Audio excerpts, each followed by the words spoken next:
बिस्मिल्लाहिर्रहमानिर्रहीम। अस्सलाम वालेकुम स्टूडेंट्स, उम्मीद करता हूँ आप लोग खराफी के साथ होंगे। बच्चे, आज की इस पर्टिकुलर वीडियो के अंदर हम लोग यूनिट 2 एटॉमिक स्ट्रक्चर का next topic that is applications of radio active isotopes इसको डिस्कस करेंगे।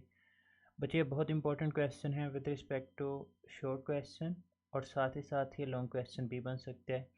अगर ये लॉन्ग क्वेश्चन बने तो आप लोग इसको हेडिंग्स की फॉर्म में जो है वो अटैम्प्ट कर रहे होंगे। बच्चे देखें, रेडियो एक्टिव आइसोटोप्स होते क्या हैं। हम लोगों ने लास्ट लेक्चर के अंदर सीखा था कि रेडियो एक्टिव आइसोटोप्स ऐसे आइसोटोप्स होते हैं जिनके न्यूक्लियस के पास बहुत ही ज़्यादा जो है वो एनर्जी होती है, और एनर्जी ज़्यादा होने की वजह से हम लोग बोलते थे कि वो वाले जो आइसोटोप्स होते हैं दैट आर अनस्टेबल आइसोटोप्स। तो radio active isotopes are such isotopes that have the huge amount of energy and they are unstable. और नेचर के असूल के मुताबिक अगर कोई भी चीज़ अनस्टेबल है तो वो स्टेबल होना चाहती है, और स्टेबल होने के लिए फिर वो क्या करेगा कि अगर उसके पास एनर्जी ज़्यादा है तो वो उस एनर्जी को इमिट करेगा, खारिज करेगा, ताकि जब वो एनर्जी को इमिट करे और उसकी एनर्जी जब इमिट हो जाएगी तो फिर हम लोग बोलेंगे कि वो वाली चीज़ जो है वो स्टेबल हो चुकी होगी। तो जो रेडियो एक्टिव आइसोटोप्स होते हैं ये आइसोटोप्स होंगे जो कि पहले अनस्टेबल होते हैं, लेकिन अपने आप को स्टेबल करने के लिए ये एनर्जी को क्या कर देते हैं, इमिट कर देते हैं। और ये जो एनर्जी इमिट होगी, this energy will be emitted in the form of radiations.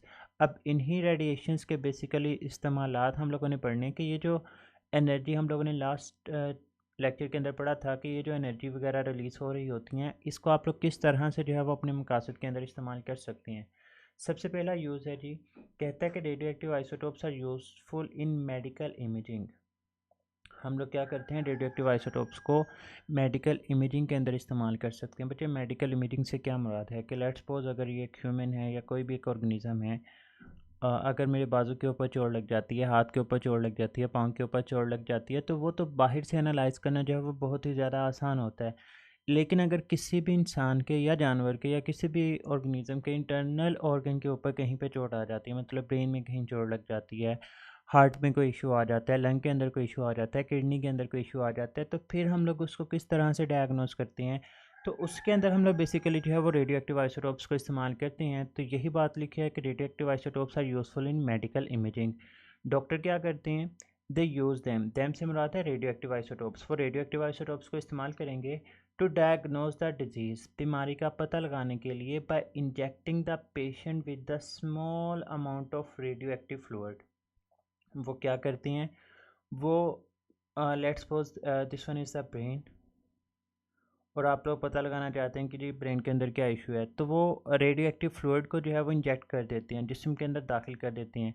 अब ये जो रेडियो एक्टिव फ्लूइड होता है, ज़ाहिर बात है रेडियो एक्टिव है, अनस्टेबल है, ये लाजमी तौर पर रेडिएशंस को जो है वो इमिट कर रहा होता है।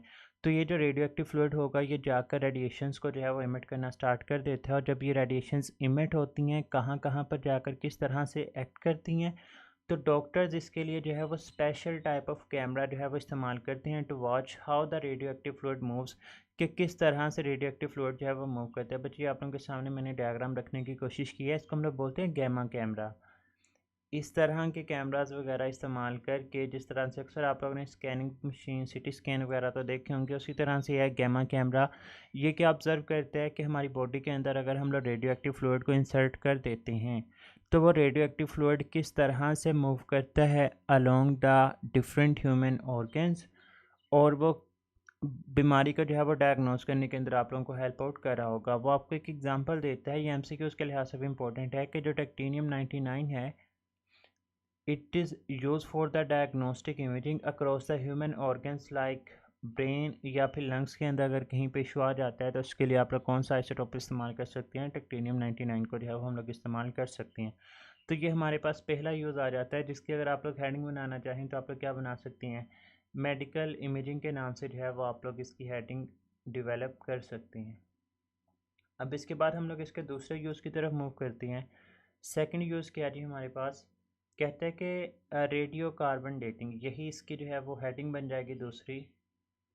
रेडियो कार्बन डेटिंग बेसिकली है क्या, हम लोग रेडियो एक्टिव आइसोटोप्स को पढ़ रहे हैं, और रेडियो एक्टिव आइसोटोप्स मतलब अनस्टेबल आइसोटोप्स को हम लोग इस्तेमाल करते हैं।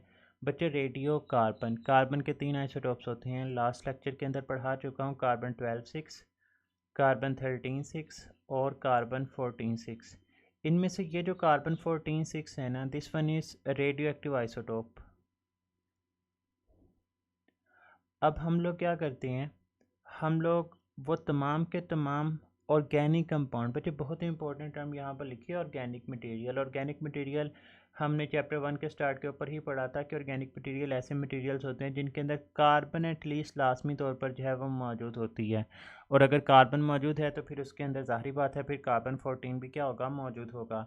हम लोग रेडियो कार्बन डेटिंग एक ऐसा मेथड है जिसको इस्तेमाल करते हैं to find out the age of an historical object containing the organic material. कहते हैं कि पुरानी चीज़ें जिनके अंदर कार्बन मौजूद हो ना, उसकी एज के वो कितना पुराना है, हम लोग उसकी उम्र का पता लगा सकते हैं with the help of radio active isotope of carbon, that is carbon 14 6।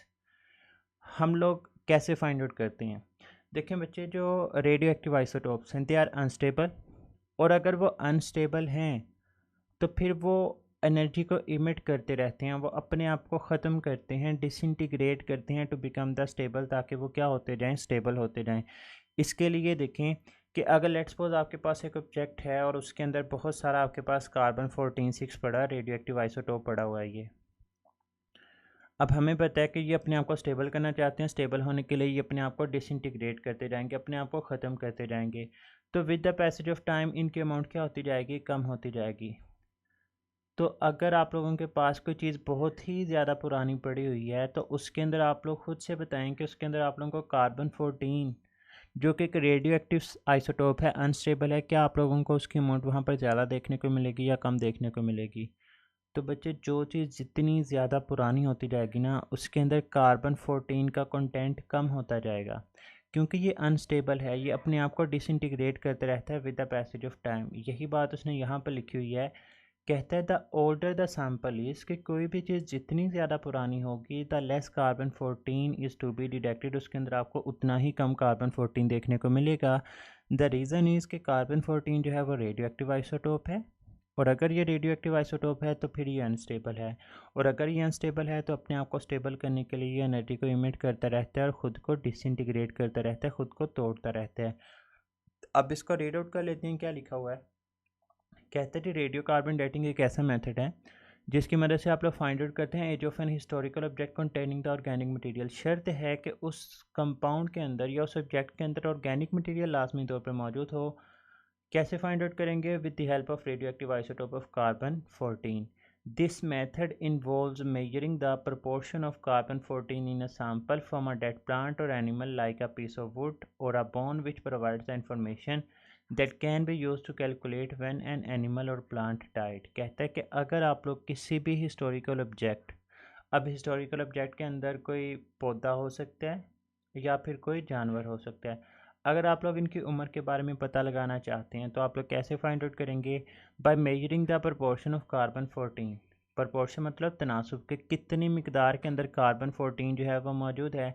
अगर आप लोग पौधे की कैलकुलेट करना चाहते हैं तो आप लोग लकड़ी के एक टुकड़े के अंदर कार्बन 14 की अमाउंट देखेंगे, और अगर आप लोग किसी एनिमल की एज के बारे में पता चलाना चाहते हैं तो आप लोग उसकी हड्डी के अंदर जो है वो कार्बन 14 का कंटेंट देखते हैं। जब आप लोग इनका कार्बन 14 का कंटेंट देख लेते हैं कि उनके अंदर कितने कितने परसेंट जो है वो कार्बन 14 है, तो वो जो इन्फॉर्मेशन होगी वो आपको प्रोवाइड करेगी, provide the information that can be use, जिसको आप लोग इस्तेमाल कर सकते हैं टू कैलकुलेट, ये जानने के लिए कि व्हेन एन एनिमल और प्लांट डाइड, कि कब वो जानवर या फिर पौधा जो था वो मरा था। The older the sample is, कहता है जितना भी वो पुराना सैम्पल होगा, मतलब जितनी वो लकड़ी, अगर पौधे की बात करें तो वो लकड़ी पुरानी होगी, और अगर आप लोग एनिमल्स की बात करें तो वो जो बोन होगी वो पुरानी होगी। The less carbon 14 is to be detected, तो उसके अंदर कार्बन 14 का जो कंटेंट है वो उतना ही कम होगा, क्योंकि रेडियो एक्टिव होने की वजह से वो अपने आप से चीज़ों को डिसइंटीग्रेट कर चुका होता है। फिर बच्चे हम लोग इसके थर्ड यूज़ की तरफ मूव करते हैं। कहते हैं कि radio active isotopes are use to test the strength of metals and concrete mixture. अब बेसिकली जो रेडियो एक्टिव आइसोटोप्स होते हैं वो हम लोग इस्तेमाल करते हैं बिल्डिंग्स के अंदर क्रैक्स वगैरह चेक करने के लिए। अगर तो बिल्डिंग्स के अंदर क्रैक्स वगैरह मौजूद होंगे जो कि हम लोग रेडियो एक्टिव आइसोटोप्स की मदद से पता चलाएंगे, तो इससे हमें ये आइडिया हो जाएगा कि हमारे पास जो हम लोगों ने कंक्रीट या फिर मेटल्स मिलाकर जो बिल्डिंग खड़ी की हुई है वो वीकेस्ट मटेरियल हम लोगों ने इस्तेमाल किया, और अगर वहाँ पर जो है वो क्रैक्स वगैरह मौजूद नहीं होंगे, तो फिर आप लोग बोलेंगे कि मेटल और कंक्रीट का जो मिक्सचर है वो अच्छी क्वालिटी का इस्तेमाल किया गया और इसकी स्ट्रेंथ जो है वो अच्छी है। They are use to generate the cheap nuclear power. हम लोग रेडियो एक्टिव आइसोटोप्स की मदद से न्यूक्लियर पावर मतलब न्यूक्लियर एनर्जी हासिल कर सकते हैं।